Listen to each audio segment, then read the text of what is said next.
Here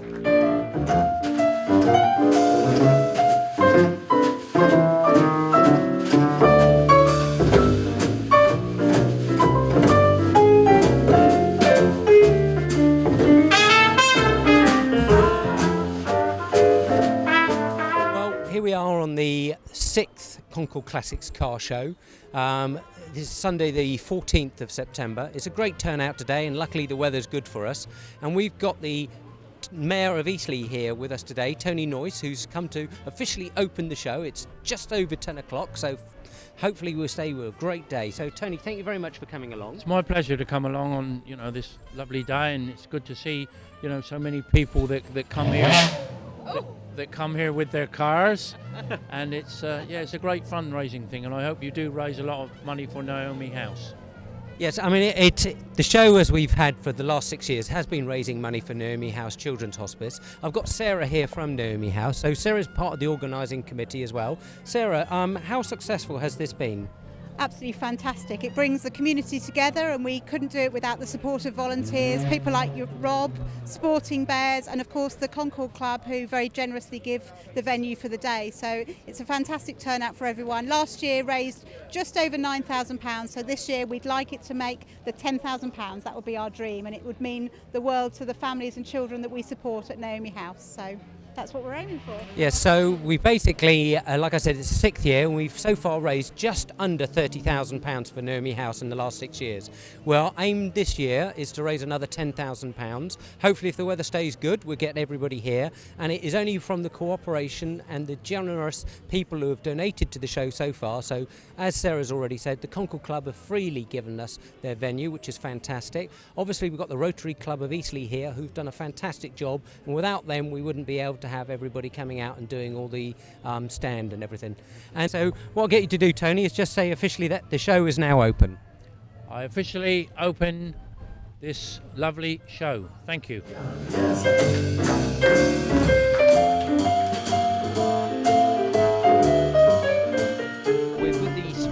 Bears area. Now, Sporting Bears have come along for the last 2 years for us and supported the Concorde Classics Car Show. Now, those of you who don't know about Sporting Bears, basically what they do is take people out for a charitable donation for a ride out in one of the wonderful cars we've got display. Now, Hugh Page here is our local representative for the Sporting Bears. Hugh, tell me a bit about the Sporting Bears.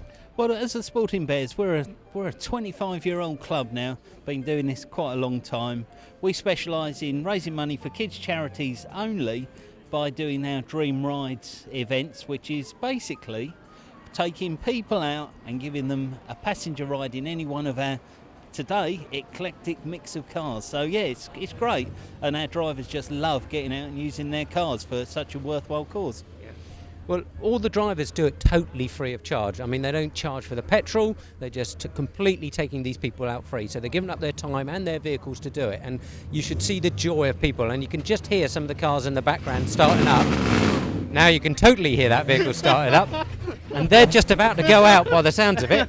I think they're just starting up the car to here. So you can see, I mean, what a fantastic sounding. Now this is an AC. One chap's just come back from a ride out in the AC. So tell me, what was the run like? Well, it was a fantastic experience, and the noise was truly unbelievable. And would you do it again? Oh, again and again. I'd recommend it to anybody. Fantastic. And I've got the owner of the car, so tell me a bit about your AC. It's an AC 428, built in '69. It's built on a Mark III Cobra chassis that was extended by about 10 inches and then shipped to Italy, to Fruers, to have the body styling and body built, and then shipped back to Thames Ditton again for engine and fitting the body back up again. Fantastic. I can't say I've ever seen one before, so I mean it's a beautifully, quite a rare car. I think most people when they think about ACs they think about the Cobras and things, but this is obviously another model of that. Yes, yeah, it's really a GT car from the Mark III Cobra. ACs felt that they needed to build a GT car, and this is what they came up with.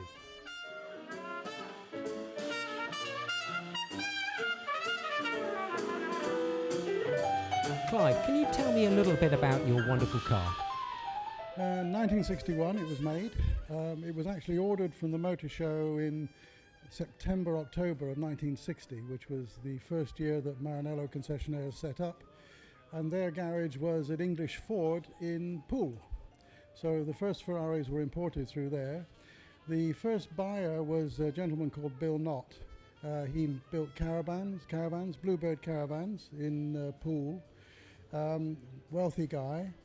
And I say he ordered it from the motor show, decided to go to Ferrari to collect it brand new, and of course drove it back to the UK. It broke down in Switzerland on the way back. So Ferrari had to transport it back to the factory, fix whatever was wrong with it, and then flew it on one of those great big propeller-driven aircraft over to the UK and delivered it to him. Over its life, one particular owner, it's only had about 5 owners, one particular owner had some work done on the car, then put it in the underground car park in London and promptly disappeared. He was a deep-sea diver, American, and for 12 years the car sat in an underground car park in London, covered in mattresses and detritus that you find. All the tyres were flat, and the council finally, in the end, found a Ferrari dealership to sell it to raise the money to pay for the 12 years of car park. It was advertised by legal people and couldn't find the owner anywhere. He totally disappeared off the planet, where perhaps he didn't tell his wife that he bought it or something. I don't know, he was gone. All they did was wash it, clean the car, change the oil, checked it, and it started again after 12 years of doing nothing. I bought it, I was working overseas, and I bought it overseas, actually in Hong Kong, where the car was.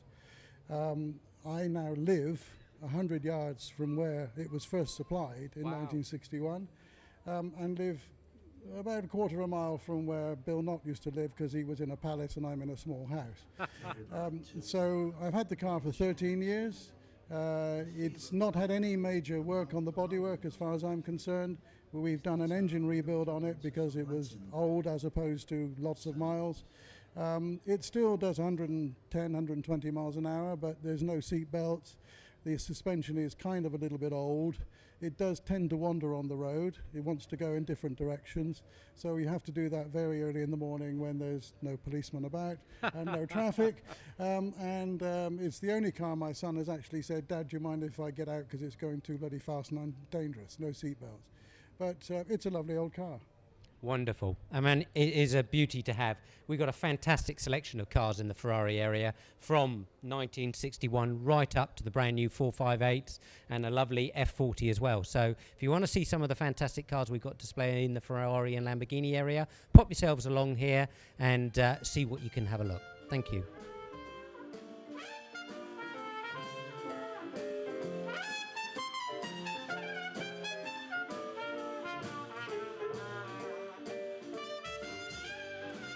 Right, so we're having a look at the wonderful cars on display in here, and one of them here is the Porsche 928 ST Armageddon. Now, it's owned by Brett.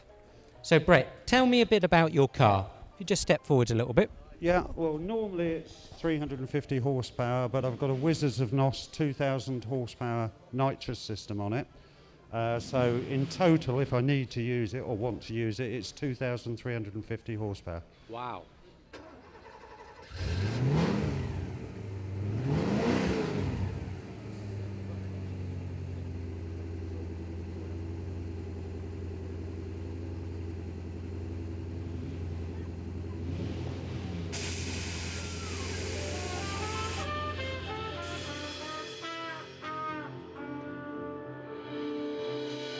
Okay, we're back in the main arena with all the cars again, and I'm in front of this fantastic Mustang.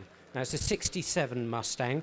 Many of you may remember from the Bullet films and things like that, this is almost an identical. Obviously, the Bullet one was a 1968, but this is a 67 version of it, and it's immaculate. I mean, this car looks like it's just come out of the showroom, so a beautiful car. Just one of the stunning cars that we have on display at the car show. This car's come along for the last 2 or 3 years to our show. Really appreciate the owner for bringing it along. I would say it's a very good, worthy attender again for the Car of the Show competition. So think about that when you're going around making your choice about which car you want. Having a look around all the wonderful cars, and I'm sure when you're looking around, there's just one that you will. I mean, it's easy to see. It's a VW Beetle bit like a bug. It's a Barger beetle, I think, looking at what it says on the car. Barham. Yeah. Okay. And Spanish pronunciation. okay, Spanish. It's owned by Fiona. Now, Fiona's done many, many trips in this vehicle, written books, done a DVD all about it. So, Fiona, apparently you did a long trip in 2009? Yeah, I drove this car from the UK to Singapore. So down through Europe, across the Middle East, over the Himalayas, down through Southeast Asia, all the way to Singapore. And your book, Beetle Drive, is that giving a sort of story all about that? Yeah, it's all about that trip with a bit of background on some of the other trips I've done as well. The first one I did was back in 2007 when I drove another Beetle, which I bought for £99 from the UK to Gambia, Northwest Africa. Gosh. Then I hired a Fiat Panda and followed the Mille Miglia race around Italy. Then I drove a Nissan Micra from the UK to Mongolia. And then I wanted to go a bit further, so I bought this car and drove it to Singapore. Gosh. Okay, I can't even imagine trying to do that. So how do you fund that then? Credit cards, debts, overdrafts. Perhaps we should be having a Concorde Classics show to raise money for Fiona, I think, for other trips. So in next year, I believe 2015, you've got another trip planned. Yeah, September next year I'm planning to drive from Alaska to Argentina in the same car. Will that be this one? Yes. Wow, okay.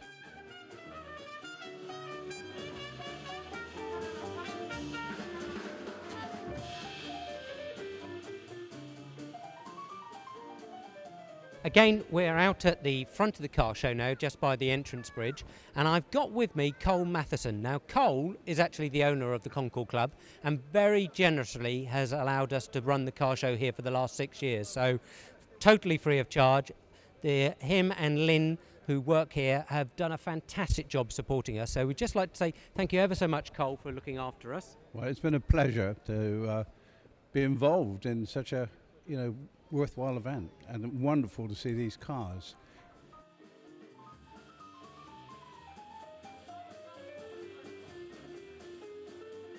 Well, we're in the main arena now of the Concorde Classics Car Show, and this is the area where we've got some fantastic classics. Now, I'm with Stuart. He's brought along his wonderful Model T Ford. Stuart, tell us a bit about the car.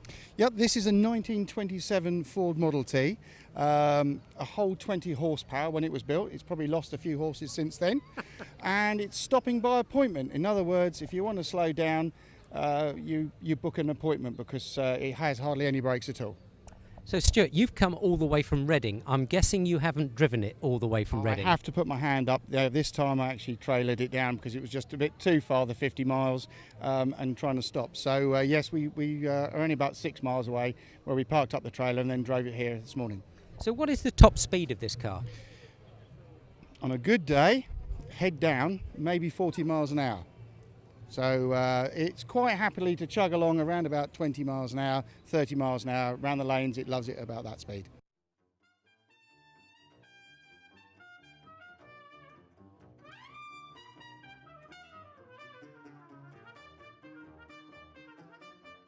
Okay then, the time is upon us. The car of the show competition. Right, we have the winner. I'm going to announce who came first, and who came second. I'm afraid there's no third or second prize, but just still, so you know where you came.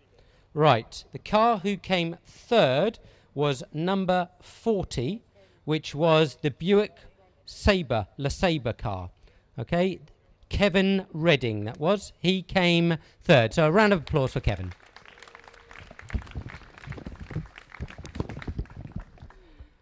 Okay, the car of the show who came second was number 17, Brian Brown. Now, Brian won last year, so obviously he's still looking perfect with his car. So well done, Brian. Round of applause for him for second. Sorry, the car for that one was a MG TF 1500. So you would have seen it was a nice, lovely brown one. Beautiful, immaculate car. So, right. And the car that came first is number 25, which is the Ford 1967 Mustang Fastback. You may remember I interviewed him. It was the bullet car one, and the owner of that vehicle is Martin Sinclair. So Martin Sinclair, can you come to the show control and we'll award you your trophy. So well done, Martin, with that wonderful 1967 bullet car. Okay, well, Martin's turned up. That's very good. Well done, Martin. A fantastic car. Okay, I've got Margaret here who's going to award you the trophy. Thank you very much indeed. That's a surprise. Okay, so we'll just have a quick comment from Martin all about his car. Well, thank you very much. It is a real surprise. She's been a labourer for about 6 years, a little bit each year as the money affords. She drives 7,000 miles a year, so she's not a trailer queen, and thank you very much indeed.